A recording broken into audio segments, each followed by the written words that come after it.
आज हम उस बात पर चर्चा करेंगे कि आखिर क्यों और किसे ऐसे मार्ग पर चलना चाहिए, क्यों हमें कुंडलिनी तंत्र के बारे में विचार करना चाहिए। ज्योतिष के दृष्टिकोण से किन लोगों के लिए मेडिटेशन, कुंडलिनी ध्यान परम आवश्यक है, किन लोगों के लिए ये नीडफुल है। कुछ के लिए आवश्यकता होती है तो कुछ के लिए ये एक लाभ का विषय हो सकता है। लाभ की बात अलग है, पर कुछ किसी के लिए तो ये मूलभूत आवश्यकता है। ध्यान बहुत गहराई की विषय वस्तु है, पर ध्यान कभी भी बोझिल मन से नहीं करना चाहिए। ध्यान को समझना बहुत ज्यादा आवश्यक है कि हमें क्यों और कैसे इस मार्ग पर चलना है। तो मैं सभी आप में से मैक्सिमम लोग ज्योतिष के विद्यार्थी हैं। आप सभी अपनी जन्म पत्रियों को एक सामने रखें, और अगर जिन लोगों के पास में नहीं है वो केवल और केवल दिमाग में लेकर के आए और समझने का प्रयास करें कि आपके लिए कुंडलिनी तंत्र आपकी आवश्यकता है या आपके लिए लाभ है। यदि किसी व्यक्ति का लग्नेश यानी कि लगन का स्वामी ग्रह छठे, आठवें एवं 12वें भाव में विराजमान हो तो उन्हें ध्यान बहुत जरूरी है। उन्हें अपने शरीर के अंदर विद्यमान शक्ति पुंज, गुप्त ऊर्जा केंद्रों का पता लगाना बहुत जरूरी है, क्योंकि कहीं ना कहीं जब भी लग्नेश 6, 8 और 12 में जाता है, हमारी चेतना शक्ति को कहीं ना कहीं दिशाओं से भ्रमित करने वाला बना देता है। अक्सर हम उन कार्यों में लगे रहते हैं जो कार्य हमारे लिए कार्य नहीं है, अर्थात हमारे को जीवन में समृद्धि नहीं दे पाते। आज के सत्र का विषय ही होगा समृद्धि को कैसे प्राप्त करें, वास्तविक समृद्धि क्या है और हम समृद्धि तक कैसे पहुंच सकते हैं। कौन सा सूत्र है जिससे हम अपनी मनचाही इच्छाओं को पूरा कर सकते हैं। ये सूत्र हमारे ऋषियों ने बड़े ही अच्छे ढंग से हमें बताए हैं, कुंडलिनी तंत्र विज्ञान के माध्यम से। सर्वप्रथम ऋषि जो है पतंजलि ऋषि, जो कि प्रथम वैज्ञानिक हैं हमारे इस कुंडलिनी शास्त्र के, अष्टांग योग के प्रथम वैज्ञानिक हैं।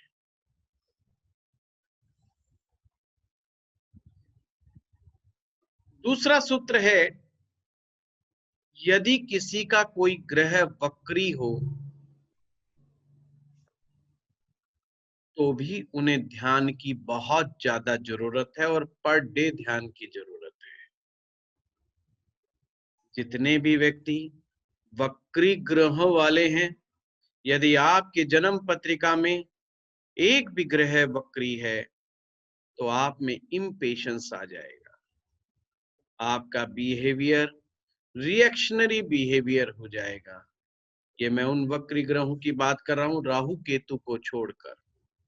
राहु केतु को छोड़ करके जो अन्य 7 ग्रह बचे हुए हैं, उनमें से कोई भी एक ग्रह अगर आपका वक्री हो जाएगा तो आप में इम्पेशंस, जल्दबाजी, हर कार्य को हड़बड़ाहट से करना, हर कार्य को जल्दबाजी में करना, किसी ने मुझे ऐसा क्यों बोला, उसका एक्शन का रिएक्शन दे जाना, ये वक्री ग्रहों का ही दुष्परिणाम है।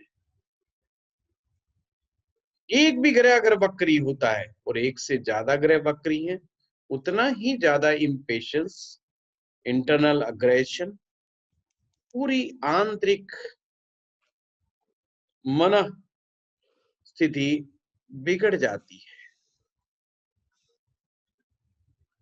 व्यक्ति हमेशा ऐसा प्रतीत होता है जैसे किसी जल्दबाजी में बहुत कुछ करना चाहता है, ऊर्जाओं से भरा हुआ है, और समस्या तो यही है कि कर कुछ नहीं पा रहा, क्योंकि एक साथ कई दिशाओं में वो हाथ डाल रहा है, एक साथ बहुत सारे बिंदुओं पर वो विचार कर रहा है। उसकी इतनी ऊर्जा होने के बावजूद भी वो किसी एक बिंदु पर स्थिर प्रज्ञ होकर के विचार नहीं कर सकता। यही कारण है किसी एक क्षेत्र में वो सफलता को प्राप्त नहीं कर पाता है। उसे इसलिए अक्सर लगता है कि जो भी मैं डिजर्व करता हूं वो मुझे मिलता नहीं, या दूसरी भाषा में कहें तो अनसेटिस्फैक्शन उसको सबसे ज्यादा सताता है। जिन लोगों के ग्रह भी वक्री हैं वो अनसेटिस्फाइड बहुत ज्यादा हो जाते हैं। अनसेटिस्फैक्शन से सेटिस्फैक्शन की तरफ कैसे जाया जाए? आखिर आनंद की आवश्यकता तो हर किसी को है, खुशी की आवश्यकता तो हर किसी को है। आखिर हम इस धरती पर आए ही क्यों हैं? आखिर हमारा ये जन्म हुआ ही क्यों है? आखिर हमारी खोज किस चीज की खोज है? क्या हमारी वास्तविक खोज धन की है? क्या हमारी वास्तविक खोज पद की है? क्या हमारी वास्तविक खोज यश मान सम्मान की है? अगर आप गहरे अंतर्मन में देखेंगे झांक करके तो आप पाएंगे इनमें से किसी भी चीज की तो खोज हमारे अंतर्मन में नहीं है, परंतु फिर भी एक जिज्ञासा, एक पिपासा बनी हुई है। मर्ग के अंदर समाई हुई कस्तूरी की तरह वो बेचैन है, कुछ ढूंढ रहा है, किसी खुशबू की तलाश में है। खुशबू उसके अंदर है, परंतु उसको लगता है कि कहीं कहीं और भी है। इसलिए कई बार धन प्राप्त करके, यश मान सम्मान प्रसिद्धि प्राप्त करके भी मानसिक शांति नहीं मिलती, सेटिस्फेक्शन नहीं मिलता, क्योंकि वो हमारी वास्तविक खोज तो थी ही नहीं, वो हमारा वास्तविक मार्ग तो था ही नहीं। हमारा वास्तविक मार्ग तो था खुशी का मार्ग, आनंद का मार्ग, उत्सव का मार्ग। क्यों ऐसा है? क्योंकि हम सभी इस संसार में आए हैं वो आनंद के कारण आए हैं। जब स्त्री और पुरुष आनंद से भाव विभोर होकर के जब दोनों एक दूसरे से मिलते हैं और दोनों के बीच में जब समागम होता है तो एक जीव का निर्माण होता है, एक नया सृजन होता है, एक नया अंकुरन होता है, और एक आत्मा इस धरती पर शरीर को ग्रहण करके इस धरती पर आती है। अर्थात हम कहीं ना कहीं आनंद की ही देन है, हम खुशी की ही देन है। इसलिए सारे जीवन भर हम खुशी की ही तलाश में रहते हैं। बस फर्क इतना है कि हमें लगता है कि जिस दिन धन आ जाएगा हम खुश हो जाएंगे, जिस दिन नेम फेम आ जाएगा उस दिन हम खुश हो जाएंगे, और खुशी के लिए हम अलग अलग दिशाओं में अलग अलग ठिकाने ढूंढते रहते हैं, अलग अलग मंजिलों को चिन्हित करके हम चलते रहते हैं। कभी कभी चलते चलते थकान महसूस होने लगेगी। वक्री ग्रह वाले लोगों के साथ यही सबसे बड़ी समस्या है कि उनकी रियल खोज मानसिक शांति की है, रियल खोज आनंद की है। और मानसिक शांति कब प्राप्त होती है? हर किसी से पूछो, वो एक ही बात कहता है कि मुझे मेंटल पीस चाहिए। पर मेंटल पीस तो आनंद का ही परिणाम है। एक व्यक्ति जब आनंद की स्थिति में होता है, उत्सव की स्थिति में होता है, जभी वो पीसफुल होता है, जभी वो ब्लिसफुल होता है, जभी वो परमात्मा के करीब होता है। ये दोस्तों, ये आपको ज्योतिष को समझना पड़ेगा। आपको अपनी कुंडलियों के माध्यम से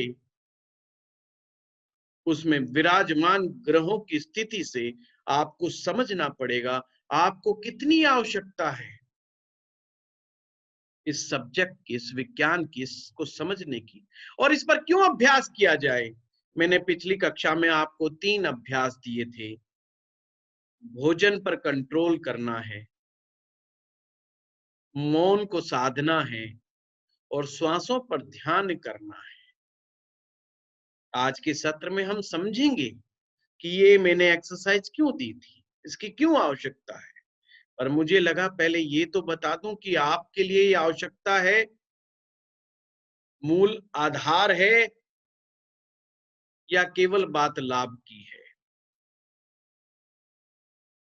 तीसरे तरह के लोग जिनकी कुंडली में लगन पर राहु केतु विराजमान है, या लग्नेश के साथ राहु केतु विराजमान है, उन्हें भी ध्यान की बहुत आवश्यकता है। उन्हें भी कुंडलिनी चक्रों को समझने की बहुत आवश्यकता है। एक प्रकार से कहूं तो उनको अपनी ऊर्जाओं को समझने की आवश्यकता है। हम बिना मतलब बहुत सारी ऊर्जाओं को व्यर्थ गवा देते हैं, और जब हमें रियल में कुछ काम करना पड़ता है तो हम पाते हैं कि हमारे अंदर एक ऊर्जा नहीं है। हम अपने अंदर की ऊर्जाओं को समाप्त प्राय पाते हैं, क्योंकि हमारा ध्यान भटका हुआ ध्यान है। जैसे ही आप मौन में जाते हैं, एक विचार आपके ऊपर टूट पड़ते हैं, आक्रमण कर देते हैं, इतने सारे विचार आपके ऊपर आक्रमण कर देते हैं, और आप घबरा जाते हो कि पता नहीं क्या हो गया, क्यों मैं फंस गया हूं यहाँ पर, किस लिए मैं चुप बैठा हूं। अंदर से कोई शक्ति आपको चुप बैठने का विरोध कर रही है, क्योंकि जो अंदर आपकी शक्ति है वो विरोध इसलिए कर रही है क्योंकि वो जानती है कि आप अपनी जन्म पत्रिका के खिलाफ काम कर रहे हो, आप अपनी जन्म पत्रिका के विपरीत काम कर रहे हो। और मैंने शुरू की क्लास में ही बताया था, तंत्र का नाम ही विपरीतता है। तंत्र में विपरीतता का नियम ही कार्य करता है। तंत्र का मकसद ये है, जो आपकी जन्म पत्रिका में नहीं है उसे भी आप प्राप्त कर सकते हो।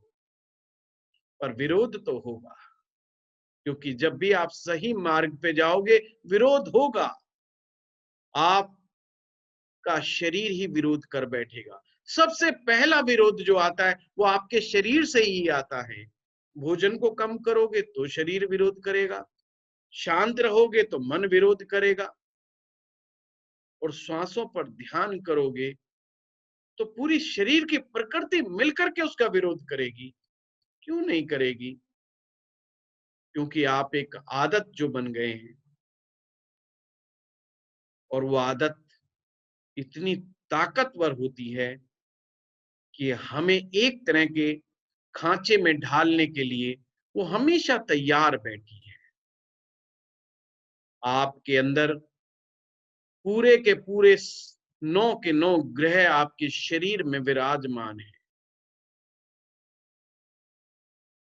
जब आप ग्रह आपकी जो कुंडली में बैठे हुए हैं, आपकी जन्म पत्रिका में जो ग्रह जहां पर विराजमान है, अगर वो गलत स्थिति में बैठे हुए हैं और आप उसको ठीक करने का प्रयास करते हो, तो निश्चित रूप से वहां से विरोध आएगा ही आएगा। ये उसी प्रकार से है जैसे एक व्यक्ति जब पाप ग्रहों की दशाओं में चल रहा होता है, जब एक व्यक्ति पाप ग्रहों से ग्रसित होकर के दुख भोगता है, और जब ज्योतिषाचार्य उसे कोई उपाय बताता है, जैसे ही वो उपाय करने के लिए निकलता है अपने घर से, या घर में बैठ करके उपाय करता है, ऐसा लगता है कि सारा ग्रह का जो पाप प्रभाव था उसी के ऊपर टूट पड़ा है।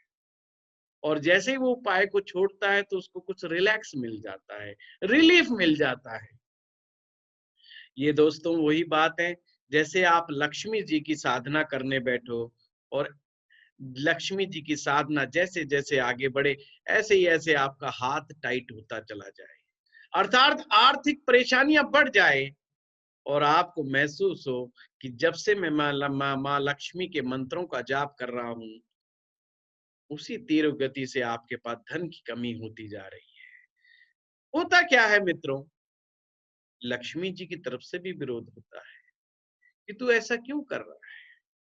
हर कोई हमारी साधना का दुश्मन है, हमारा शरीर, हमारा मन, हमारी आदतें, और फिर बाद में आपका परिवार, आपके मित्र, आपका समाज और पूरी सृष्टि कहीं ना कहीं विरोध ही कर बैठते हैं।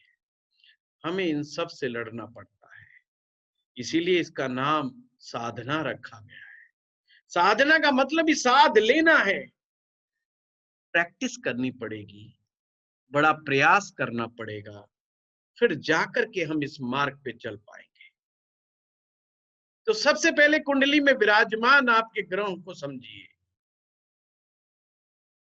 क्या आपके राहु केतु का संबंध आपके पंचम भाव से भी है, या पंचमेश के साथ राहु केतु बैठे हुए हैं, तो निश्चित रूप से आपकी तलाश भी प्रेम की तलाश है, मानसिक शांति की तलाश है।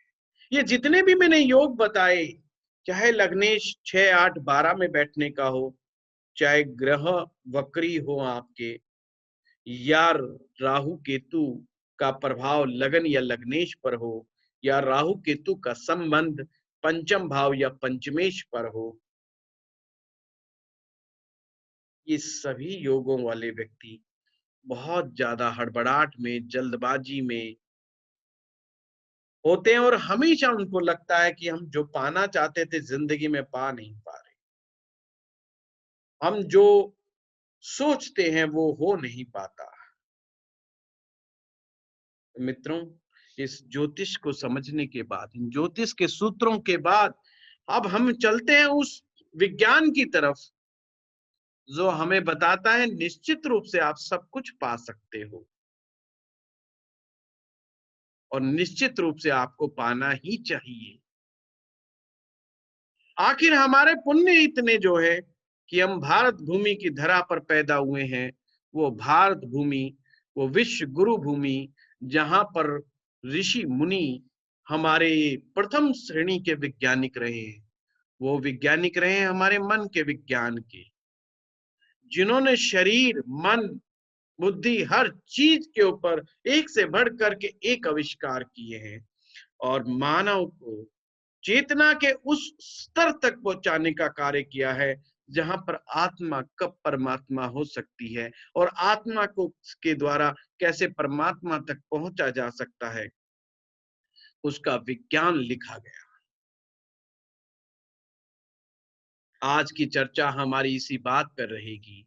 आज हम शरीर के उन 5 कोश की बात करेंगे, पंचकोशीय शरीर की बात करेंगे, जहां पर समृद्धि का दरवाजा खुलता है। ये वो क्रिया होगी, इस क्रिया को करने के बाद, इस क्रिया को समझने के बाद आप समझ पाएंगे जो आप पाना चाहते हो वो आप किस प्रकार से पा सकते हैं। मित्रों, हमारा शरीर के अंदर भी 5 शरीर है, जिसे 5 लेयर्स ऑफ योर बॉडी कहा गया है।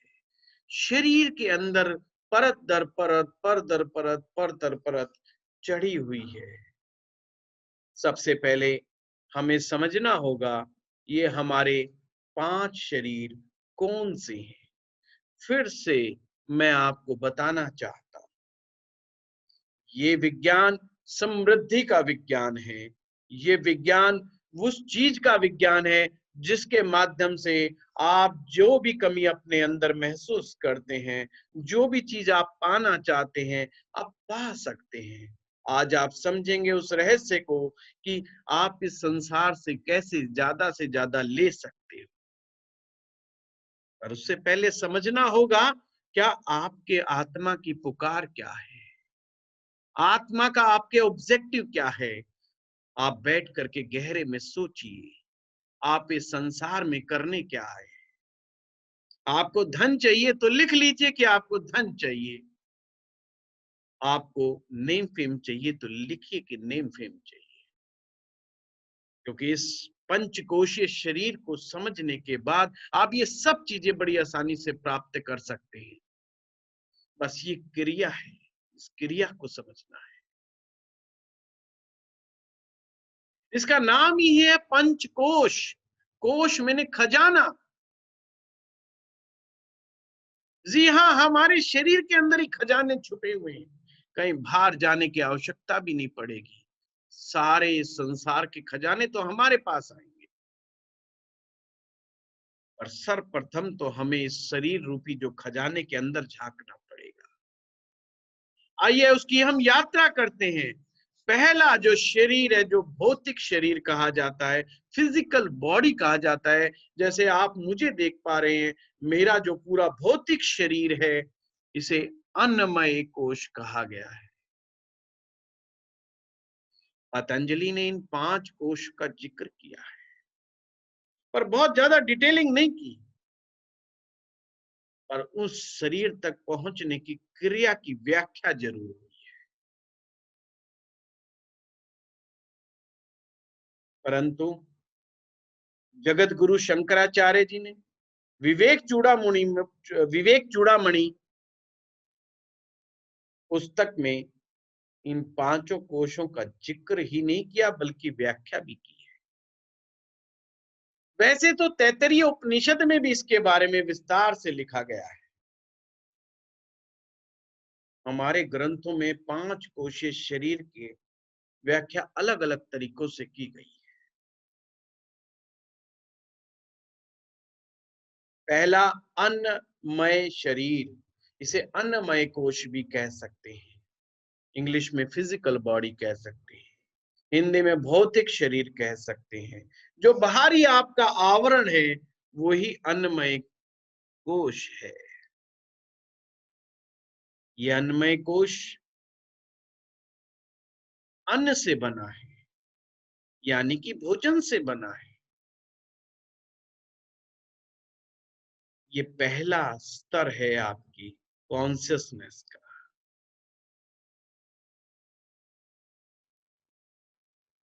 या एक तरह से ये कहा जाए कि इस शरीर के माध्यम से जो आप कार्य कर रहे हो, प्रकृति वैसा ही रिजल्ट देती है कि कौन से लेयर पर जाकर के आप किस कार्य को किस तरह से करते हैं। हम सभी कर्म योगी हैं। कर्म तो हमें करना ही पड़ेगा। संसार में आने के बाद हम अपने कर्मों से विदा नहीं ले सकते। जब तक हम जीवित हैं, हमें कोई ना कोई कर्म करना पड़ेगा।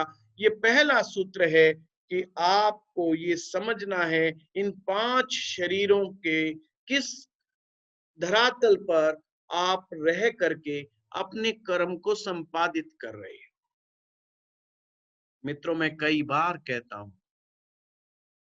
कि यूनिवर्स का एक सिद्धांत है, आप इस संसार को कितना देते हैं और आप इस संसार को किस तरह से देते हैं, इस आधार पर यूनिवर्स तय करता है कि आपको वो क्या लौटाए। हम यहाँ पर अकेले आए थे और हमें यहाँ पर अकेले ही हर चीज को प्राप्त करना है। और हमारे पास सबसे बड़ा साधन जो है वो ब्रह्मांड है, वो यूनिवर्स है। हमें यूनिवर्स से ही प्राप्त करते हैं जो भी कुछ प्राप्त करते हैं, और यूनिवर्स आपको उसी तरह से लौटाता है जिस भाव भूमि पर आपको रह करके आप अपने कर्म को संपादित करते हैं। आइए इसको और आसान भाषा में समझें।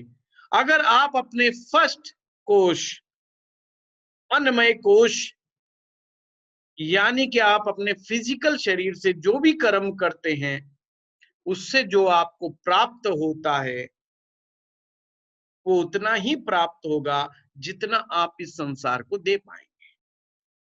पर सोचने का विषय तो ये, हम अपने भौतिक शरीर से आखिर कितना और कब तक दे पाएंगे इस संसार को। आखिर कौन अपने शरीर से इस संसार की सेवा कर, और आखिर कब तक कर पाएंगे और कितनी मात्रा में कर पाएंगे। अगर हम इस शरीर को देखें, इस भौतिक शरीर को देखें, तो हमें इस जीवन भर गरीब ही रहना पड़ेगा। यही कारण है कि एक मजदूर सारे जीवन भर अपने इस फिजिकल बॉडी का इस्तेमाल करता है, अपने शरीर का इस्तेमाल करता है, खूब मेहनत करता है, खूब पसीना बहाता है, पर जीवन में कभी भी अमीर नहीं बन पाता, कभी भी एक लेवल से दूसरे लेवल तक नहीं जा पाता, क्योंकि उसकी जो चेतना है वो केवल अन्नमय कोश तक ही सीमित है। अन्नमय कोश का निर्माण आपके भोजन के द्वारा होता है, इसलिए इसका निर्माण भी आपने जो करना है अपने जो भोजन से करना है, उसकी क्वालिटी पर ध्यान देना होगा। आवश्यकता से अधिक आवश्यकता से अधिक भोजन करना, अशुद्ध भोजन करना, असमय भोजन करना आपको प्रयास करता है कि आप इस अन्नमय कोश में ही आपकी चेतना टिकी रहे, आप इससे ज्यादा बाहर ना सोच सको। ये वही कोश है जहां पर आप अन्न ग्रहण करते हैं, शरीर का निर्माण करते हैं और मेहनत का कार्य करते हैं, सेक्स करते हैं और सारे कार्यों को अंजाम देते रहते हैं, पर जीवन भर हम गुलामी की बेड़ियों से ऊपर नहीं उठ पाते। इसमें कुछ हद तक पाशिकता भी छिपी हुई है, यानी कि पशुता का भाव भी छिपा हुआ है। जैसे पशु कई बार अपने भोजन के लिए एक दूसरे को लड़ पड़ता है, झगड़ा करता है, ऐसे ही जो भी प्राणी इस फिजिकल फॉर्म में, इस अन्नमय कोश में जिनकी चेतना विराजमान होती है, वो उसी आधार पर सोचते हैं और वो संसार को सिर्फ इतना ही दे पाते हैं और बदले में संसार उनको उतना ही लौटा पाता है, बस जिससे उसका पेट पलता रहे, जिससे उसका अन्न पानी चलता रहे, उसका शरीर का निर्माण होता रहे, उसका शरीर चलायमान रहे, बस इतना तो उसको मिल जाता, प्राप्त होता है। कुछ बुद्धि का प्रभाव भी है तो थोड़ा बहुत संग्रह भी कर लेता है, पर इससे तो आपकी ये इच्छाएं पूरी होने वाली नहीं है। अन्नमय कोश में रह करके आप बहुत ज्यादा अपनी इच्छाओं की पूर्ति नहीं कर पाओगे, क्योंकि ये फिजिकल बॉडी एक लेवल से ज्यादा आपको कुछ दे नहीं पाएगी। परंतु हमारा, अगर हमने इन 5 कोश की यात्रा करनी है, 5 लेयर्स और बॉडी को क्रॉस करना है और उसके अंतिम सोपान तक पहुंचना है, तो निश्चित रूप से पहला सूत्र ही हमारा भोजन पर आकर के टिक जाएगा कि हमें कम भोजन करना है, शुद्ध भोजन करना है। इस सूत्र को याद रखना है और समय पर भोजन करना है। ये 3 चीजें याद रखनी है। कम भोजन करना है, शुद्ध भोजन करना है और समय पर भोजन करना है। आप में से जितने भी लोग इस नियम का फर्स्ट रूल को फॉलो करेंगे, आप तुरंत ही दूसरी चेतना के स्तर पर पहुंच जाएंगे। यही कारण है कि हम एक लेवल से नेक्स्ट लेवल तक नहीं पहुंच पाते। आइए समझते हैं ये दूसरा लेयर क्या है, दूसरा कोश कौन सा है। पहला खजाना तो था आपका अन्नमय, दूसरा है प्राणमय। प्राणमय प्राणायाम से बना, प्राण में प्राणों की शक्ति जहां पर विराजमान है। जब आप भोजन यानी अन्नमय शरीर से ऊपर उठते हैं तो आप प्राणमय कोश का हिस्सा हो जाते हैं, अर्थात अब आपका चेतना का स्तर बढ़ रहा है, आपका लेवल बढ़ रहा है। आप ये देखेंगे जैसे जैसे इन शरीरों में आप आगे बढ़ते हैं, आपके सोचने की शक्ति बढ़ गई है, आपके समझने की, अंडरस्टैंड करने की शक्ति बढ़ गई है, चीजों को समझने की पावर बढ़ गई है, आप चीजों को ग्रैस्प ढंग से कर पाएंगे। ऐसा नहीं हो सकता कि जीवन में हमने कभी भी अच्छी चीजें ना सुनी हो। हम अच्छी चीजें सुनते हैं, उस समय के लिए कभी कभी कर भी लेते हैं, पर तुरंत छोड़ देते हैं। ये एक ऐसी घटना घटती रहती है। 15 साल से बाबा रामदेव कह रहे हैं कि प्राणायाम नित्य करना चाहिए। कुछ लोगों ने आरंभ भी किया, फिर छोड़ दिया। क्या हमें उनका लाभ नहीं बताया गया था? निश्चित रूप से लाभ बताया गया था, पर हम उन लाभों को आत्मसात नहीं कर पाए, क्योंकि हम अपने अन्नमय कोश पर ही स्थिर थे। हमने उससे आगे बढ़े ही नहीं। असली खजाना तो अब प्राणमय कोश में है, प्राणों को ताकत देने में है। आपके अपने प्राणों को शक्ति प्रदान करनी है, और प्राणों को जो शक्ति दी जाती है, वो ताकत दी जाती है प्राणायाम से, यानी कि श्वासों से, श्वासों के द्वारा। इस ब्रह्मांड से हम ऑक्सीजन लेते हैं श्वास के रूप में, और हमारा श्वास ही हमारा प्राण है, और ये प्राण ही हमारे अंदर की सोई हुई चेतना को जगाता है। और अब यहां से ही सिस्टम शुरू होता है, जो हमारे अंदर शरीर के अंदर जो गुप्त ऊर्जा केंद्र हैं, जो गुप्त रूप से सोए हुए पड़े हैं, ये प्राण शक्ति ही उसको जगाने का कार्य करते हैं। हम अपनी नासिका के द्वारा, हम अपनी नासिका के द्वारा श्वासों को लेते हैं, ये हम सभी जानते हैं। जैसे ही हम श्वास लेते हैं, हमारे ये श्वास भी दो भाग में डिवाइड हो जाते हैं, क्योंकि हम सभी जानते हैं हमारे नासिका के नासपुटे दो हैं। आइए अब आप इन चीजों को समझिए। ये जो राइट हाथ है, सीधा जो हाथ है, आपका जो सीधा श्वास है, सीधी नासिका का जो श्वास है, इससे जो आप सांस ले रहे हैं, क्योंकि दोनों से लेते हैं हम, पर एक समय में एक ही नासिका ज्यादा चल रही होती है, दूसरी कम चल रही होती है। इस विज्ञान को भी समझिए। ये जो राइट साइड वाली जो नासिका है, इससे जब श्वास जाता है, जब आप श्वास लेते हैं, तो आपका बायां उल्टा लेफ्ट ब्रेन एक्टिवेट होता है। ये श्वास क्या करता है आपके अंदर जाकर के? सर्वप्रथम जैसे ही आप श्वास लेते हैं, ये आपके लेफ्ट ब्रेन को एक्टिवेट कर देता है,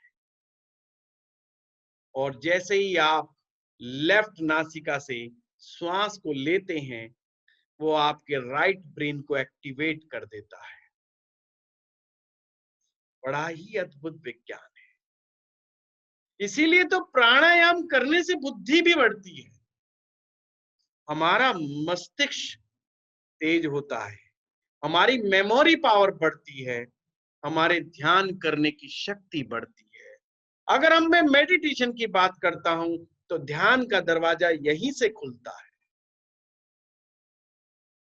जो लोग मेडिटेशन करना चाहते हैं, उन्हें सबसे पहले अपने प्राणों को सक्षम बनाना पड़ेगा, सामर्थ्यवान बनाना पड़ेगा, और वो हम बनाएंगे श्वासों की टेक्निक से, जिसे ब्रीथिंग टेक्निक भी बोल सकते हैं।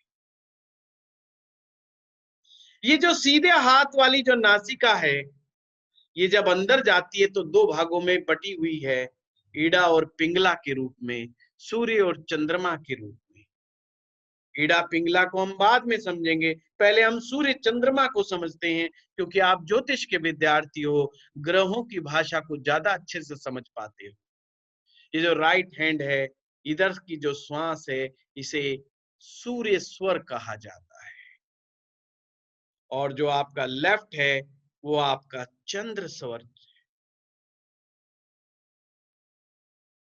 ये स्वर ही जाकर के, ये सूर्य और चंद्रमा ही जाकर के, इन्हीं का नाम इड़ा और पिंगला है। यही स्वर अंदर जाकर के, यही श्वासें आपके अंदर जाकर के, आपके अंदर जो 7 चक्र विराजमान है, जिसे हम कुंडलिनी शक्ति कहते हैं, ये उन्हीं चक्रों को जगाने का कार्य करती है। इसीलिए आपको मैंने दूसरा टास्क दिया था, आपको अपने श्वासों पर नजर रखना है, आपको अपने श्वासों पर ध्यान करना है, आती हुई श्वास और जाती हुई श्वास को देखना है, आपने अपने श्वासों को गहरा बनाना है, गहरे श्वास को लेना है। बीच बीच में थोड़ा थोड़ा योग को भी समझना पड़ेगा। एक प्राणायाम है जिसका नाम है वृश्चिका प्राणायाम। वृश्चिका, जो लोहार की जो धोकनी चलती है, ठक ठक वो धोकनी से चलाते रहते, अग्नि प्रज्वलित होती रहती है, वो वृश्चिका प्राणायाम। इसमें जल्दी जल्दी श्वास छोड़ा जाता है और लिया जाता है। इनहेल और एक्सेल दोनों बराबर मात्रा में किया जाता है। इससे आपके अंदर एक तुरंत प्राण शक्ति जागृत होती है। वो इस प्रकार से किया जाता है,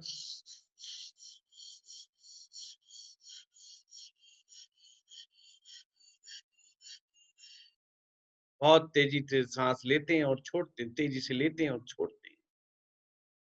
आप YouTube से जाकर के इस प्राणायाम को समझने का प्रयास करें।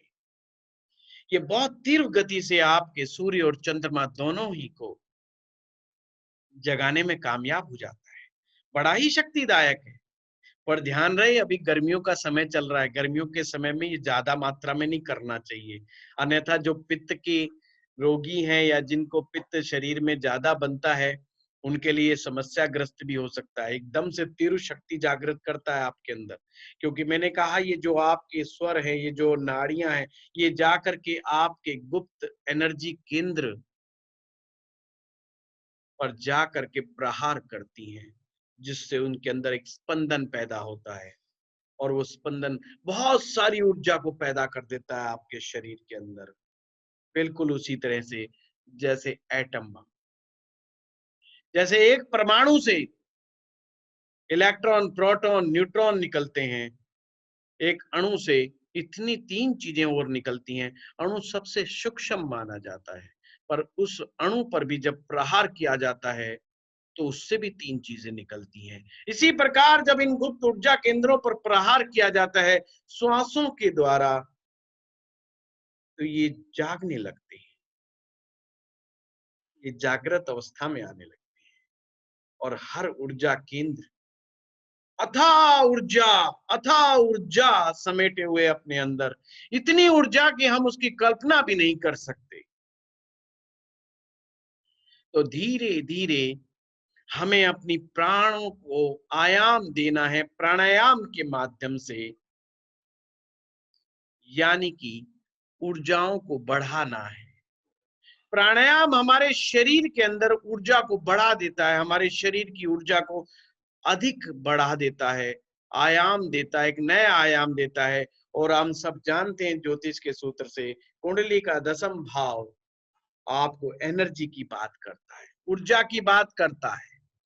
जितनी ज्यादा आप में ऊर्जा होगी, यानी कि 10वां भाव का स्वामी जितना ज्यादा मजबूत होगा आपका, उतना ही ज्यादा सक्सेस बनेंगे आप, उतने ही सक्सेसफुल बनेंगे। यानी कि आपके प्राणों में जितनी ताकत होगी, जितने आपके अंदर ऊर्जा होगी, उतनी ही ज्यादा आप सफलता के मार्ग पर चल पाएंगे।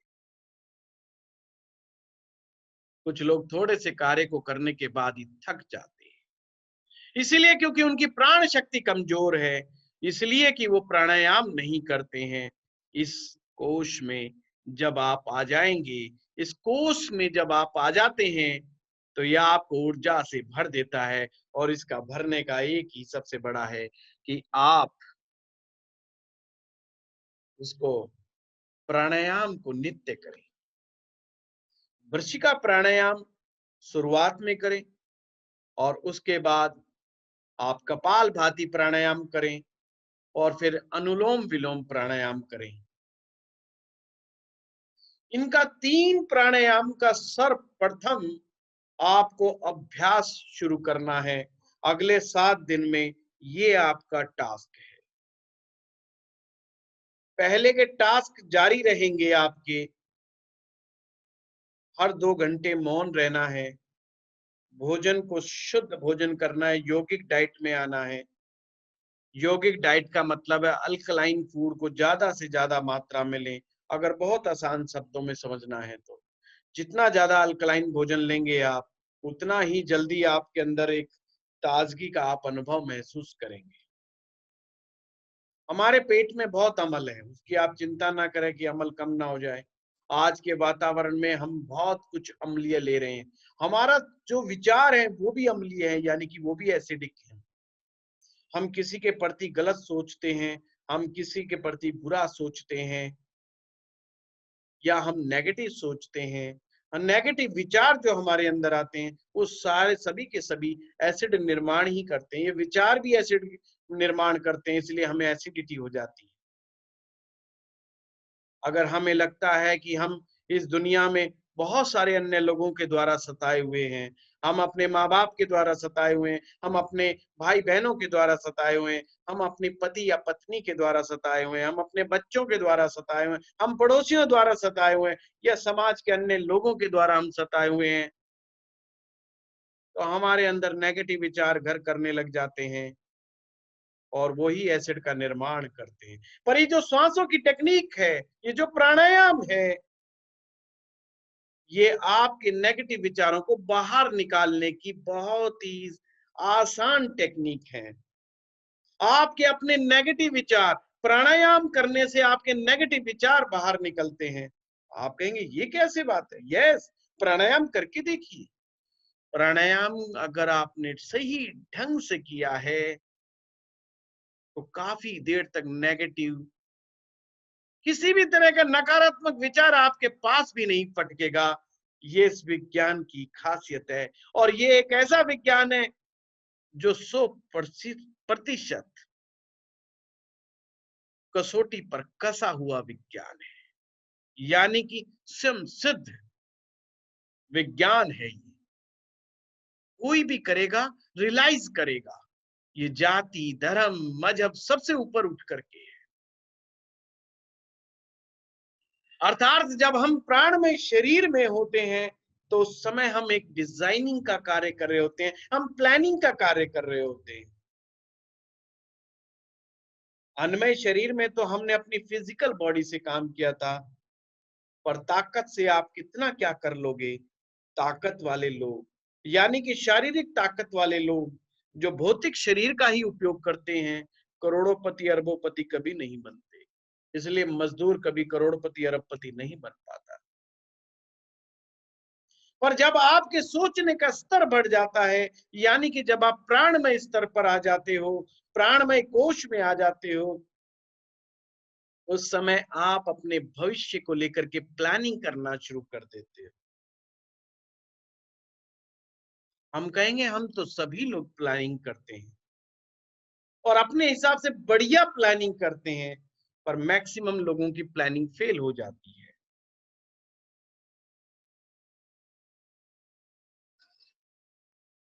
सिंपल सी बात है, जिनकी प्राण शक्ति कमजोर होती है, जिनमें ऊर्जा कम होती है, उनकी प्लानिंग फेल हो जाती है। ये भाव जगत की यात्रा है। इनको अगर हम समझते जाएं तो हम अपने समृद्धि के द्वार खोलते चले जाएंगे। ये चाबी है, ये कुंजी है हमारे खजाने की। ये जो टेक्निक्स हैं जो हमारे ऋषियों ने दी हैं,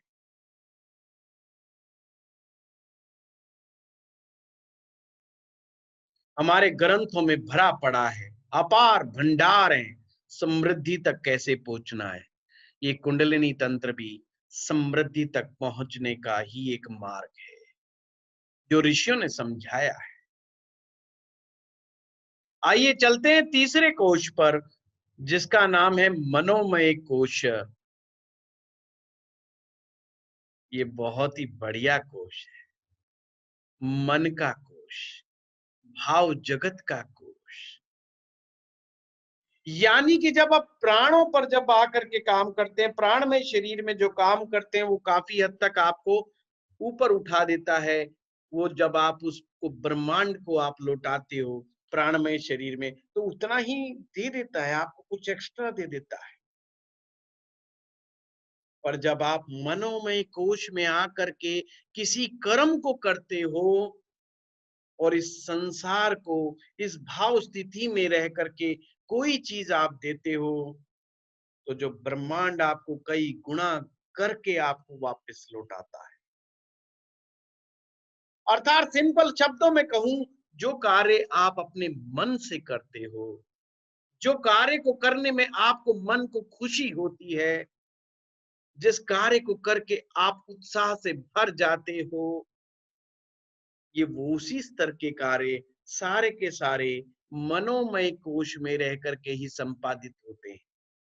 अर्थात ये इसीलिए कहा जाता है, इंसान को वही कार्य करना चाहिए जिस कार्य को करने के बाद उसको आनंद की अनुभूति हो।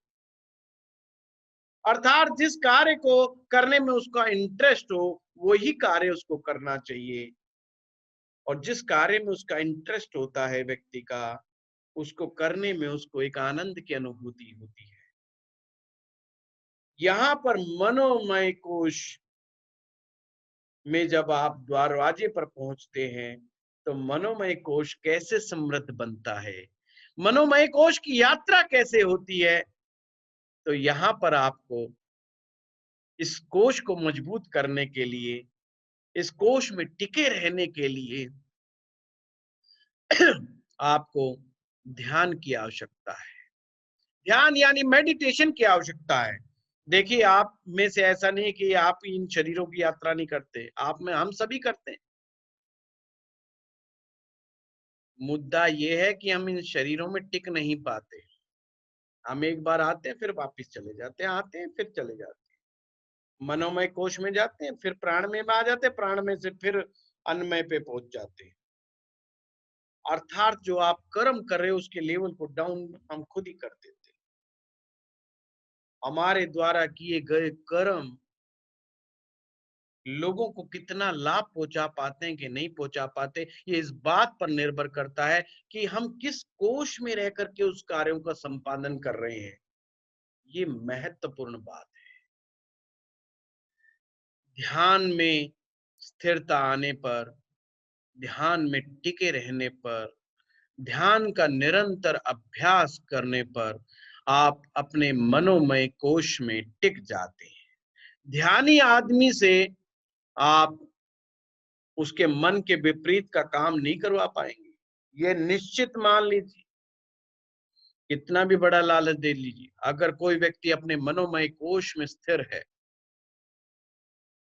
तो वो अपने मन के विपरीत कोई भी कार्य नहीं करेगा। वो उसी कार्य में घुसेगा जिस कार्य को करने में उसको आनंद की अनुभूति होती है।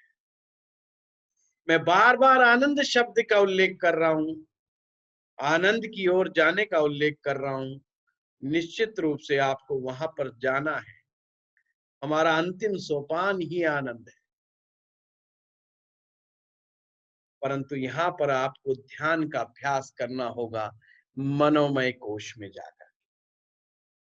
जब आप अच्छे ध्यानी हो जाते हैं, रोज मेडिटेशन का अभ्यास करने लग जाते हैं, तो आपके अंदर एक अलग ही प्रकार की ब्रेन वेव पैटर्न्स तैयार होते हैं। वो आपको एक अलग ही ढंग से सोचने पर मजबूर करते हैं। वो आपको मजबूर कर देते हैं कि आप किसी प्रकार का नकारात्मक विचार आए ही ना। देखिए, अगर हम सोच लें कि हम नेगेटिव नहीं सोचेंगे, तो ये हमारा भ्रम है, हमारा इल्यूजन है। हाँ, हम सोच तो सकते हैं कि आज के बाद से हम नेगेटिव नहीं सोचेंगे, पर हो सके 5 मिनट बाद, 10 मिनट बाद फिर से हम नेगेटिविटी में घुस जाएं। जब तक कि हम अपने मस्तिष्क को ऐसा ना बना ले कि वो किसी भी प्रकार के इस ब्रह्मांड से किसी भी प्रकार का नकारात्मक विचार को अट्रैक्ट ही ना करे। क्या ऐसा टूल हो सकता है आपके दिमाग में? क्या ऐसा सॉफ्टवेयर डाला जा सकता है जिसके डालने के बाद आपके अंदर दिमाग में कोई नेगेटिव विचार आए ना?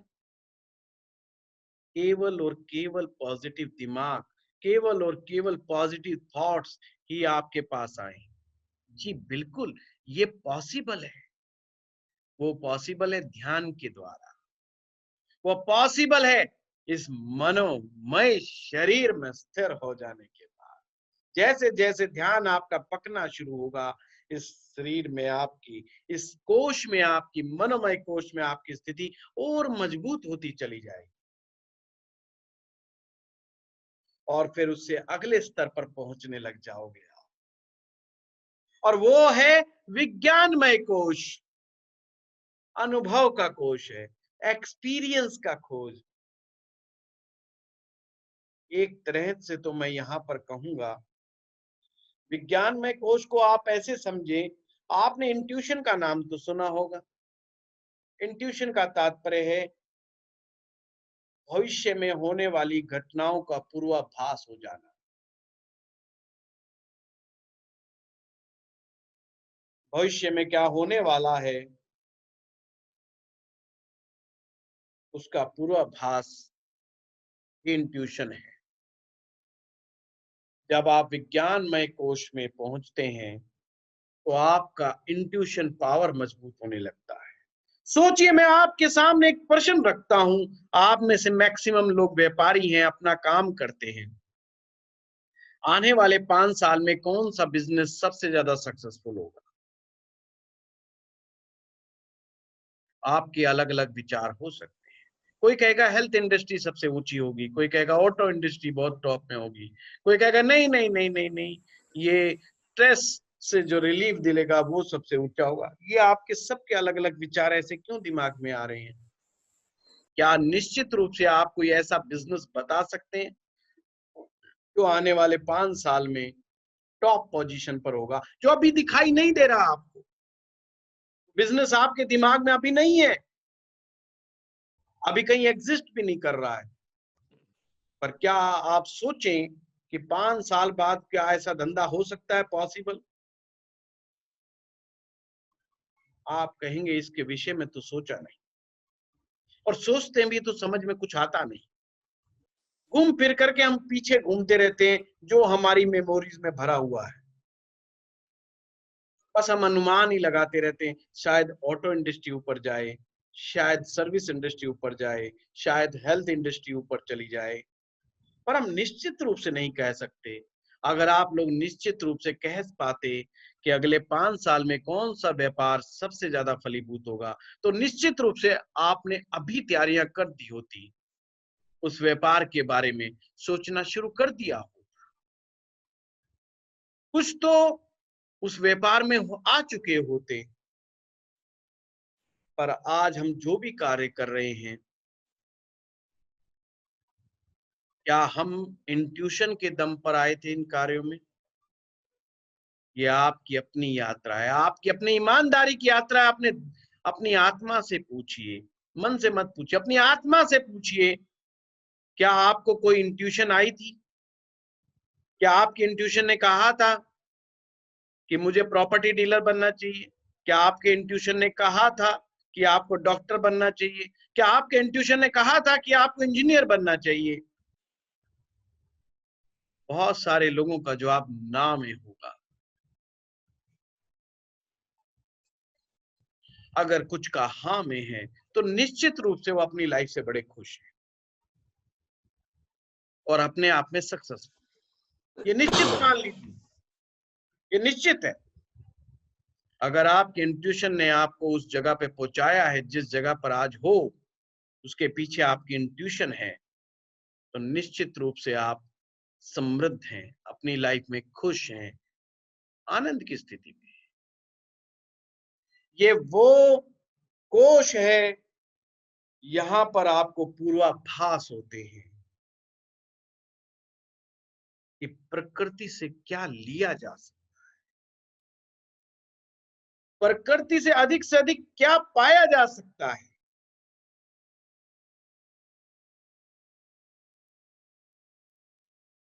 यहाँ पर आपको बने रहना पड़ेगा अपनी धारणा से। जितना आपका ध्यान पकता चला जाएगा, जितना आपका मेडिटेशन पकता चला जाएगा, उतना ही ये चीजें डेवलप होती चली जाएंगी। इसलिए भारत में ऋषि मुनि साधु संत वो आने वाले 50 साल, 100 साल, 200 साल, 500 साल, 1000 साल आगे का सोच लेते थे। किस कोश के कारण? इसी कारण, क्योंकि वो विज्ञानमय कोश में होकर के स्थित होते थे। जब भी आप कोई भी ऐसा कार्य जो विज्ञानमय कोश के द्वारा होगा, वो सृजन होगा, एक नया आविष्कार होगा, एक नया आइडिया होगा। क्या आप इस संसार को कोई नया आइडिया दे सकते हैं? क्या आप अपने आइडिया के द्वारा लोगों का जीवन सुधार सकते हैं? क्या आप ऐसे प्रोडक्ट का निर्माण कर सकते हैं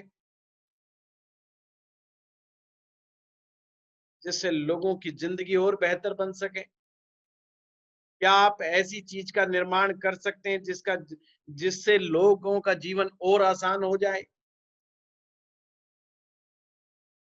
यही सारे विचार आपके विज्ञानमय कोश में होने के बाद ही आपके अंदर आएंगे। कौन सा ऐसा कार्य है जिसको करने के बाद इस संसार के लोगों को रिलीफ मिले? कौन सा विचार, कौन सी शिक्षा, कौन सा सिस्टम आप इस संसार को देना चाहते हैं? जब आप इस विज्ञानमय कोश में आकर के सोचना आरंभ करेंगे, तो देखिएगा कि कितने बड़े बड़े चमत्कार होते हैं। आप आउट ऑफ द बॉक्स आकर के सोचने की क्रांति आपके अंदर पैदा हो जाए। निश्चित रूप से ये हमारा अध्यात्म समृद्धि के दरवाजे ही खोलता है। ये चौथा दरवाजा था जो समृद्धि का दरवाजा था, जिसने आपके लिए एक बहुत बढ़िया दरवाजा खोल दिया। ये आविष्कार का दरवाजा है, नए सर्जन का दरवाजा है यहाँ पर। परंतु आविष्कार वही कर सकता है जिसमें इंट्यूशन पावर बहुत डेवलप। क्या हो सकता है, क्या होने वाला है, चौथे पर ही होगा। आइए पांचवें पर यात्रा करते हैं, जिसका नाम ही आनंदमय कोश है।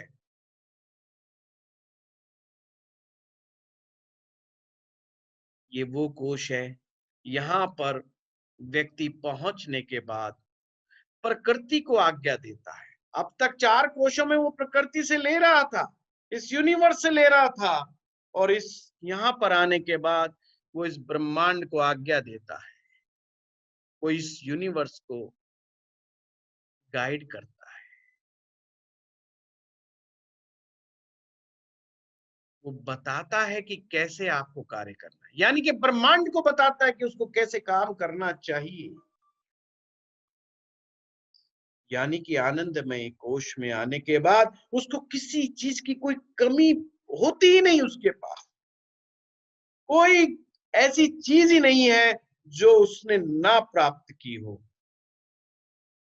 या हम ये भी कह सकते हैं उसको कोई प्राप्ति का भाव ही नहीं रह जाता। उसके दिल में प्राप्तियों का ख्याल ही निकल जाता है। इसे समाधि की भाव भी कहा गया है, इसे केवल्य भाव भी कहा गया है। यहाँ पर सारी इच्छाएं समाप्त हो जाती हैं, समस्त इच्छाएं समाप्त हो जाती हैं, और रह जाता है तो केवल एक और एक चीज, वो है आपके अंदर का आनंद। मित्रों, ये 5 कोश की यात्रा है, ये 5 कोश की 5 शरीरों की यात्रा है। इसको जितना हम गहराई से समझ सकेंगे, उतना ही हम अच्छे से इसको समझ पाएंगे। आइए एक बार नए तरीके से समझते हैं। पहला कोश है अन्नमय कोश, जिसे फिजिकल बॉडी कहा गया है। दूसरा कोश प्राणमय कोश, जो कि मैंने कहा प्राणायाम से मजबूत होता है। ये एनर्जी है, ये आपके अंदर की ऊर्जा को जगाता है। ऊर्जा को जगाने के लिए आपके प्राण शक्ति को आपको मजबूती देनी होगी, और वो श्वासों के माध्यम से होगा। हम किसी क्लास में श्वासों के ऊपर भी बोलेंगे, क्योंकि वही तो सारा विज्ञान है। अभी तो कुंडलिनी चक्र भी आएंगे, अभी तो बहुत बड़ी लंबी यात्रा है। तीसरा कोश है मनोमय कोश, जिसे इमोशनल बॉडी भी कहा जा सकता है, जहां पर इमोशन यानी आपकी भावनाएं, जिन कार्यों के साथ आपकी भावनाएं जुड़ी हुई हैं, वो कार्य करने में आपको आनंद आएगा, निश्चित रूप से आनंद आएगा। जिन कार्यों के साथ आप इमोशनली अटैच्ड होते हो, उसको बड़े दिल से करते हो, आप पूरी ऊर्जा के साथ करते हो आप। फिर है आपका विज्ञानमय कोशा, जिसे विजडम शरीर भी कहा गया है। विजडम, शिव संकल्प मस्तु, केवल संकल्प लीजिए, कार्य हो जाएगा। संकल्प लेने की देर है। इस शरीर में आने के बाद आप संकल्प बस सोचिए करना क्या है, ये मत परवाह कीजिए कैसे होगा, वो अपने आप होगा, उसकी मत परवाह कीजिए। फिर आगे है आनंदमय कोश, परमात्मा का दरवाजा, परमात्मा के द्वार तक पहुंच गया। यही हमारी योग की यात्रा है, यही हमारी ध्यान की यात्रा है, यही हमारी श्वासों की यात्रा है, जो हमें इन 5 शरीरों से होकर के गुजारती है। इनका संबंध आपके ग्रहों से भी है, ये ध्यान रखना। इसलिए मैं कहता हूं, अगर ध्यान सीखो, योग सीखो, कुछ भी सीखो, आप कुंडलिनी तंत्र सीखो, ग्रह आपका पीछा छोड़ने वाले नहीं, हर जगह विराजमान है, हर जगह ग्रह इनसे वेल कनेक्टेड है। और आपकी कुंडली में अगर इधर उधर कोई ग्रह बैठ गया है, तो वो इशारा कर रहा है कि मैं फला शरीर में कमजोर हूं। आप पता कीजिए, मनोमय शरीर में कमजोर है कि विजडम वाला मामला कमजोर है आपका, कौन सा कमजोर है आपका, कौन सा नहीं, उस बात पर आपको समझना होगा। आइए हम यहाँ पर एलिमेंट्स की भी बात कर लें कुछ। जो हमारा पहला जो फिजिकल बॉडी है, वो पृथ्वी तत्व है।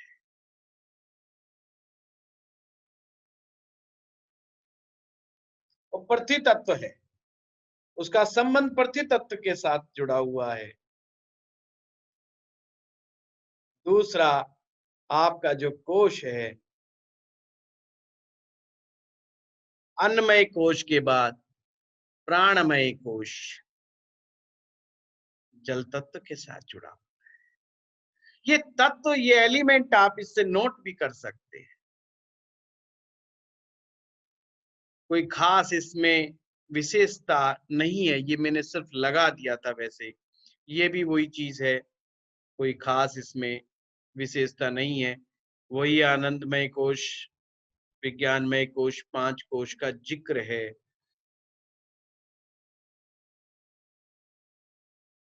ये आपको मैं अगली बार कराऊंगा। कॉन्शियस, सब कॉन्शियस, सुपर कॉन्शियस और ब्रेन वेव्स के जो पैटर्न बनते हैं, beta waves, alpha waves, theta waves और डेल्टा वेव्स, ये किस प्रकार से कार्य करते हैं, यही ध्यान के सूत्र हैं। इसके अंदर ही ध्यान के सूत्र चलते हैं। मेडिटेशन जब आप करेंगे, मेडिटेटिव माइंड किसे कहा जाता है, वहां पर इन्हीं का सारा चक्र है। तो आज का टास्क आप समझ लीजिए, पहले 3 टास्क आपके चल रहे हैं, उन्हें चलने दीजिए। आज का टास्क है, आपने पहले 3 प्राणायामों को अंजाम देना है। वर्षिका प्राणायाम, कपाल भाती प्राणायाम। वर्षिका में श्वास जल्दी जल्दी लेते हैं, छोड़ते हैं, लेना छोड़ना, लेना छोड़ना, लेना छोड़ना। कपाल भाती में केवल बाहर छोड़ते हैं श्वासों को, एक्सेल करते हैं, क्या पेटों से स्टॉक लगाते हैं और श्वास को बाहर छोड़ते हैं, इसे कपालभाति कहा जाता है। एक अनुलोम विलोम, इन श्वासों से बीच में जो अड़चने हैं, ये श्वास आपके बहुत गहरे तक, अंदर तक, गहराई में, गहरे सांस आप तक। मैंने कहा था लंबा श्वास लीजिए, श्वास लंबा कैसे होगा, बीच में तो बहुत भरा पड़ा है, अशुद्धियां भरी पड़ी है। जब तक वो अशुद्धियां साफ नहीं होगी, तो आपका श्वास गहरा नहीं होगा, और श्वास अगर गहरा नहीं होगा, तो कैसे चेतना जागेगी, कैसे आप इन शरीरों की यात्रा कर पाएंगे, ये भी सोचने का विषय है। और मैं फिर से एक बार रिमाइंड करता हूं कि जिन लोगों के कुंडली में वक्री ग्रह ज्यादा हैं, लग्ने 6, 8, 12 में बैठे हैं, या लगन पर राहु केतु बैठे हैं, या लग्नेश के साथ राहु केतु विराजमान है, या पंचम भाव पर राहु केतु का प्रभाव है, या पंचमेश पर राहु केतु का संबंध बना हुआ है, या राहु का संबंध लगन या पंचम से है, तो निश्चित रूप से आप में संभावनाएं बहुत हैं, पर पूर्व जन्म में आपने कुछ ऐसे कर्म किए हुए हैं, कुछ नेगेटिव कर्म हमारे द्वारा हो गए हैं, उनके कारण हम अपनी भाव स्थिति को नहीं समझ पा रहे। हम कस्तूरी मृग की तरह दौड़ लगा रहे हैं, हम बहुत ज्यादा पैसा चाहते हैं। देखिए, यही योग वाले लोग सबसे ज्यादा पैसा चाहते हैं, जो मैंने अभी अभी योग बताए, यही लोग सारे अशांत हैं। इन्हीं को सबसे ज्यादा पैसा चाहिए, इन्हीं को सबसे ज्यादा नेम फेम चाहिए, इन्हीं को सबसे ज्यादा ताकत चाहिए, और इनमें सेटिस्फेक्शन नहीं है, बिल्कुल भी संतोष नहीं है इनके पास, और हमेशा दुखी है, अंदर से दुखी है। बहुत कुछ करना चाहते हैं, कर नहीं पा रहे, बस इन्हें लगता है कि पता नहीं क्या हो रहा है, इसलिए कुछ ना कुछ कर जाते हैं, इकट्ठा कर लेते हैं ताम झाम, और फिर अहंकार पैदा कर लेते हैं अपने अंदर। उस अहंकार के साथ जीते रहते हैं, क्योंकि आगे तो बढ़ नहीं पा रहे, उससे एक लेवल से ऊपर तो बढ़ नहीं पा रहे, एक शरीर से अगले शरीर की यात्रा तो कर नहीं पा रहे, तो अपने अहंकार को बड़ा पाल के रखते हैं उसको। जैसे हम कुत्ते के बच्चे को पाल के रखते हैं ना, तो ऐसे हम अपने अहम को पाल करके रखते हैं, बड़े प्यार से उसको खिलाते हैं, पिलाते हैं, कि देखो मेरे पास गाड़ी भी है, मैंने मकान भी ले लिया है, मेरे पास ये भी है, मेरे पास वो भी है, मेरे पास बैंक बैलेंस भी है। और अंदर से जब वो शांत बैठता है तो सोचता है कि मेरा विकास रुक गया है, मेरी सक्सेस रुक गई है, मेरी चेतना का स्तर अभी आगे नहीं बढ़ रहा है, ये वो मानता है, पर उसको रास्ता समझ में नहीं आता। रास्ता इसीलिए नहीं समझ में आता क्योंकि ग्रह उसके वक्री हैं, ग्रह उसके नीच के हैं, ग्रह लगने से इधर उधर बैठ गया, 6, 8, 12 में बैठ गया। तो ये आपके समझना है, उन लोगों के लिए बहुत आवश्यक है। और एक चीज निश्चित मान लीजिए, जिन लोगों के ग्रह वक्री हैं, अगर उन्हें ये सूत्र पकड़ गए और वो सूत्र पर टिक गए और अभ्यास कर गए, तो निश्चित मानिए दुनिया में परिवर्तन लाने वाले ऐसे ही लोग। हाँ, ये दुनिया में परिवर्तन पैदा करने वाले ऐसे ही लोग होते हैं। कुछ लोग जन्म के समय से ही बड़े भाग्यशाली होते हैं कि उनके शरीरों की यात्रा अच्छी से हो जाती है। कुछ लोगों के पूर्व में ही, पूर्व जन्म में ही अच्छी भक्ति की हुई है, अच्छे कर्म किए हुए हैं, वो इन शरीर की यात्रा करते रहते हैं बड़ी आसानी से, इसलिए उन्हें जीवन में कभी कमी महसूस नहीं है, एक आनंदमय जीवन व्यतीत करते हैं। बहुत आप लोगों का प्रश्न होता है कि कुछ लोग ऐसे हैं जो कर्म इतना नहीं करते, या बहुत अच्छा कर्म नहीं कर रहे, फिर भी हर तरह की मौज है उनके पास, शरीरों की यात्रा का खेल है। अभी आगे चलेगा। तो 3 आपको मैंने प्राणायाम बताए हैं, इसका आप टोटल आधा घंटा अभ्यास आप बढ़ाइए अपने जीवन में, आप देखेंगे एक अलग ही ऊर्जा, एक अलग प्रकार की, जब ब्रह्मांड से आपको जो ऊर्जा मिलेगी वो आपके अंदर की अशुद्धियों को निकालने का प्रयास करेगी, और अशुद्धियों अगर आप लगे रहे तो अशुद्धियां निकल जाएंगी, और अशुद्धियां जैसे ही आपके शरीर से निकलेंगी, आपके मन से निकलेंगी, आपके मस्तिष्क से निकलेगी, तो आप वो जो भी पाना चाहते हैं वो पा जाएंगे। बस यही समृद्धि का द्वार है। इसी का नाम कुंडलिनी तंत्र है। तंत्र का मतलब एक ऐसा लीवर जो आपके मुश्किल काम को आसान बना। चलिए आज हम इस टॉपिक को यहीं पे संपन्न करते हैं। किसी का कोई प्रश्न हो तो पूछेंगे हम 5-7 मिनट। सर सचिन बोल रहा हूँ मैं। हाँ सचिन बोलो।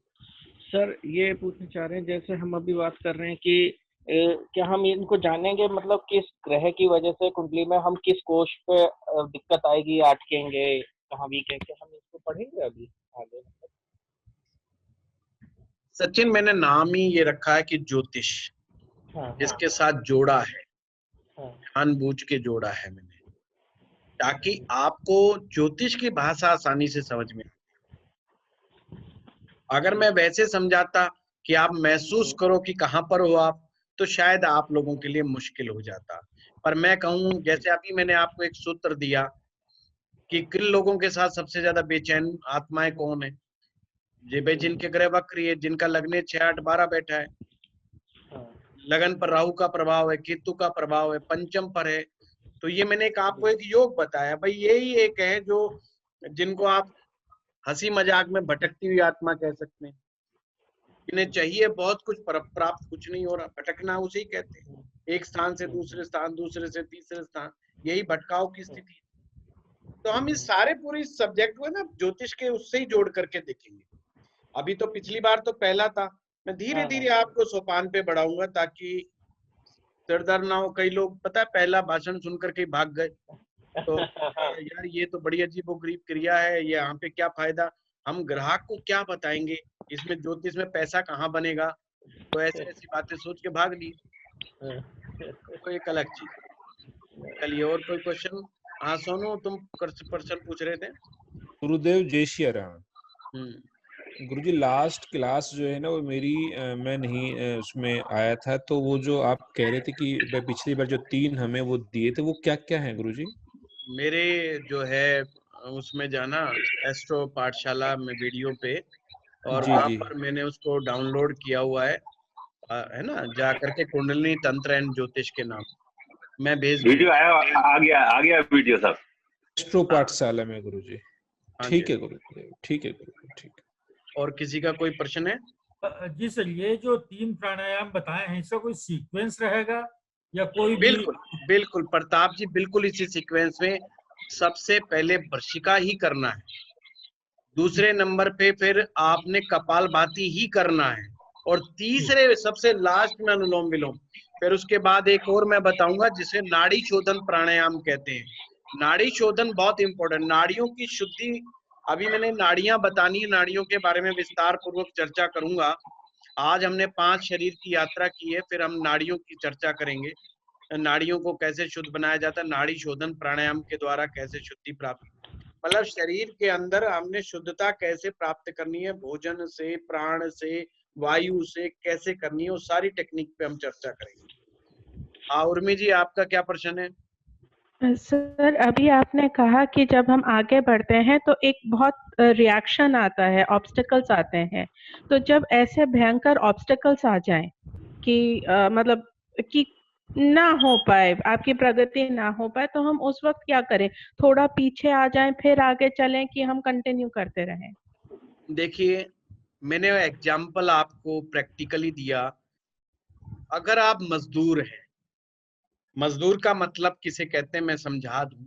सुबह उठता है, अपनी क्रियाओं से निवृत्त होता है और काम पे दौड़ लगाता है, शाम को आता है, थक जाता है और सो जाता है, कुछ पैसा जुटा लाता है पूरे दिन सुबह से लेकर शाम तक काम करके, जो उसके एवं उसके परिवार के लिए उसको काम करता रहता है। तो समझ लीजिए वो व्यक्ति अपनी चेतना स्तर पे पहले शरीर में यानी अन्नमय शरीर में है। और अन्नमय शरीर में आप जब तक रहोगे आपको भोजन की आवश्यकता उतनी ज्यादा रहेगी। जैसे कुछ लोग बिना भोजन के नहीं रह सकते, वो व्रत उपवास नहीं कर सकते, उनके साथ अपने आप में एक चैलेंज है, क्योंकि थोड़े से भोजन को कम करते ही शरीर रिएक्शन देता है। क्योंकि वो जब तक बलपूर्वक दूसरे स्तर पर नहीं पहुंचेंगे तुरंत तुरंत, इसमें आपको इंतजार नहीं करना, क्योंकि कुछ चीजें एक्शन रिएक्शन एक साथ होंगे, ये तो मैंने बताने के लिए बता दिया एक एक करके। परंतु तुरंत उससे निकलने के लिए आपको भौतिक शरीर से ऊपर उठने के लिए, अन्नमय शरीर से उठने के लिए आपको प्राणमय शरीर में तुरंत एंटर करना है, और उसके लिए आपको श्वासों वाली क्रिया पे आ जाना पड़ेगा, अन्यथा मामला गड़बड़ हो जाएगा। श्वास ही उस भोजन की प्रक्रिया को फिर कंट्रोल करेगा, ये भी ध्यान रखना। ऑटोमेटिक जैसे जैसे आपके जो है श्वास लंबा होता चला जाएगा आपके अंदर, आप ऑटोमेटिक देखेंगे कि आपकी भूख भी कम होती जा रही है, मतलब भोजन की इच्छा कम हो रही है। अगर हम 4 बार खा रहे हैं खाना तो 3 बार पे आ जाएंगे, 3 बार से 2 बार पे आ जाएंगे। और कमाल की एक और बात, चेतना का स्तर का कमाल देखना, आप रियलाइज करोगे अगर मेरी बातों को फॉलो करा तो आप इस कोर्स में 100% हर एक एक चीज रियलाइज करोगे कि आप जो है शुद्ध खाने की तरफ दौड़ रहे हो, ऑटोमेटिक शुद्ध खाने की तरफ दौड़ रहे हो, कम खाने की तरफ दौड़ रहे हो। अंदर से ही भावना आ रही है, नहीं यार नहीं खाना, मैं 4 रोटी नहीं, या 2 ही खाऊंगा, अच्छा इतना ही खाऊंगा, फलाहार खाऊंगा मैं, अंकुरित भोजन खाऊंगा मैं, अल्कलाइन फूड में खाऊंगा, अंदर से आवाज आएगी। देखिए आप खुद कुछ नहीं कर सकते जब तक आपके अंदर की चेतना किसी बात को अलाउ नहीं करेगी, आप किसी काम को लंबे समय तक नहीं कर पाएंगे। इस बात को गांठ बांध लीजिए। आप लड़ के झगड़ के बलपूर्वक किसी चीज से नहीं जीत पाएंगे। कभी तुम हार जाओगे, कभी वो चेतना जीत जाएगी, ये ध्यान रखना। तो कभी फिर वो जो लोग कहते हैं ना 3 दिन करते हैं, चौथे दिन गड़बड़ हो जाती, ये वही है। 3 दिन उनकी चेतना जीतती रहती है, एक दिन उसकी अंदर की चेतना उसको मार देती है, उसको पटक देती है उठा करके, कहती है अच्छा तुझे मैं बताती हूँ। क्योंकि अंदर से विरोध उतना ही बड़ा होता चला जाता है, अंदर उतनी ही ताकत फोर्स से वो मारता है उसको।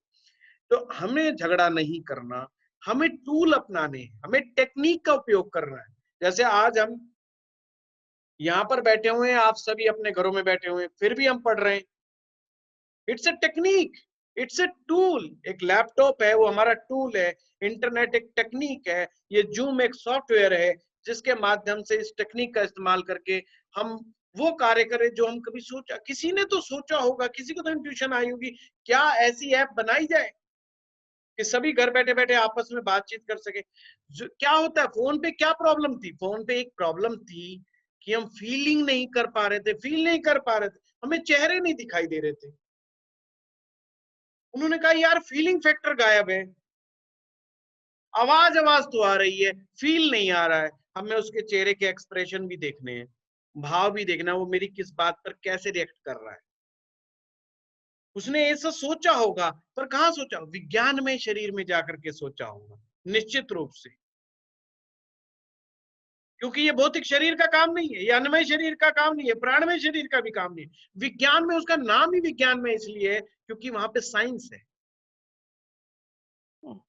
विज्ञान का मतलब ही साइंस है कि आपने 4 स्टेप ऊपर, जो अभी तक खोज हो चुकी है उससे 4 स्टेप ऊपर की खोज करनी है। अभी तक फोन पे बातें हो रही हैं, लिखित में मैसेज पहुंचाए जा रहे हैं, एक चीज की कमी रह रही है। क्या कमी रह रही है, हम एक दूसरे की शक्ल नहीं देख पा रहे, बात नहीं कर पा रहे। जूम आज कितना करोड़ अरब रुपए कमा रही है, और इस टाइप की ऐप कितना करोड़ अरब रुपए कमा रही है। क्या जूम के मालिक के पास पैसे की कमी हो सकती है? बिल्कुल नहीं। मेरे जैसे कितने लोग होंगे जो उनको हर मंथ पैसा दे रहे हैं। अगर मान लो इस संसार में केवल 1 करोड़ लोग भी अगर जूम ऐप का इस्तेमाल कर रहे हैं, और मैं 1300 रुपए महीने देता हूं, तो 1300 को आप 1 करोड़ से मल्टीप्लाई कर लीजिए, कितना इन रेवेन्यू उसका पर मंथ का है। सोच सकते हैं आप कितना खर्चा करेगा बंदे को, क्या इस जीवन में धन की कमी रहेगी?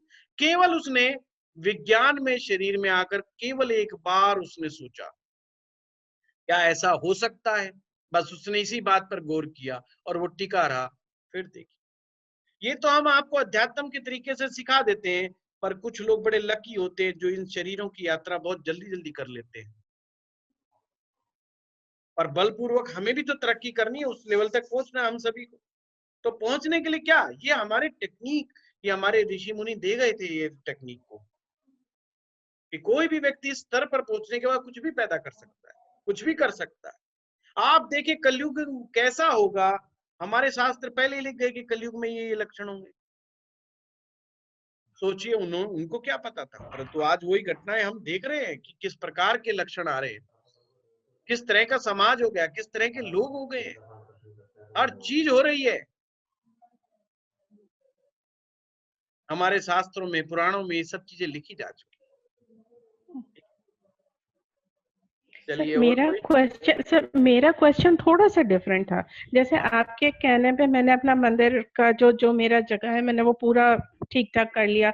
मेरी इच्छा थी कि जब लूनर इक्लिप्स हो मैं वहां पे बैठ के जैसे जैसे आपने कहा था वैसा वैसा करूं, पूरी तैयारी कर ली थी। अब सर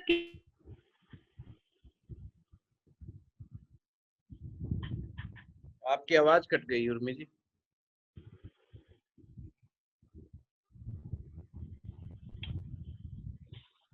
सर ये तत्व रह गए हैं बताने 3 कोशों के। क्या हो गए बीच में?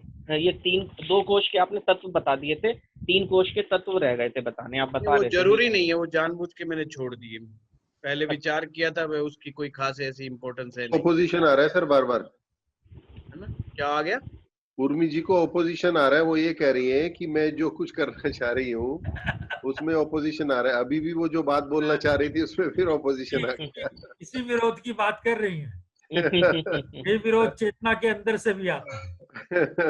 एक्चुअली में क्या हुआ कि जब हम किसी चीज को शुरुआत में कर रहे होते हैं, विरोध तो होता है, पर उससे बलपूर्वक लड़ना भी पड़ता है कई बार, है ना? शुरुआत में मोटा मोटा तो चलता ही है, और वो कोई ज्यादा बड़ी बात नहीं है, ये लंबे अभ्यास की बातें, धीरे धीरे अभ्यास करेंगे तो हमारी चीजें बढ़ती चली जाएंगी, जी जी जी, है ना? जब हम अभ्यास नहीं करते हैं तो ये समस्या होती है। दिक्कत ये है कि हमें रेगुलर अभ्यास करना पड़ता है कुछ चीजों का।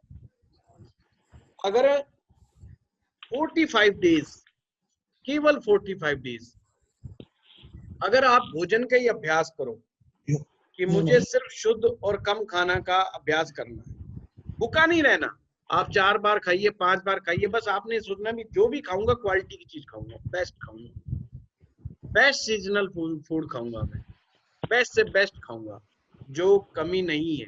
तो आपका मैक्सिमम ध्यान जो रहेगा 2-3 पॉइंट पे रहेगा। आप ज्यादा से ज्यादा अपनी डाइट में फ्रूट्स को इन्वॉल्व कर लेंगे, ऑटोमेटिक सलाद को इन्वॉल्व कर लेंगे, आप अंकुरित अनाजों को जो है इसके अंदर अपने आप ही ऑटोमेटिक, और आप ऑटोमेटिक मैदा से बनी हुई चीजों को छोड़ देंगे, आप इवन आटे को छोड़ देंगे, क्योंकि आटे में ग्लूटीन होता है।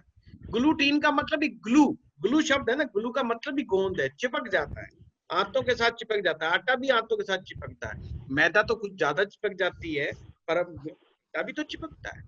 आप ऑटोमेटिक आपका आटे से मोह भंग हो जाएगा, रोटियों से मोह भंग हो जाएगा।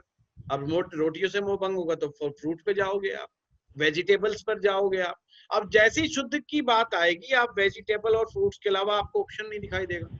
दालों में आप अंकुरित भोजन की तरफ चले जाओगे, और ये सारे अल्कलाइन फूड है। जैसे जैसे आप अल्कलाइन की तरफ जाओगे, आपके अंदर नेगेटिव विचार आने कम हो जाएंगे,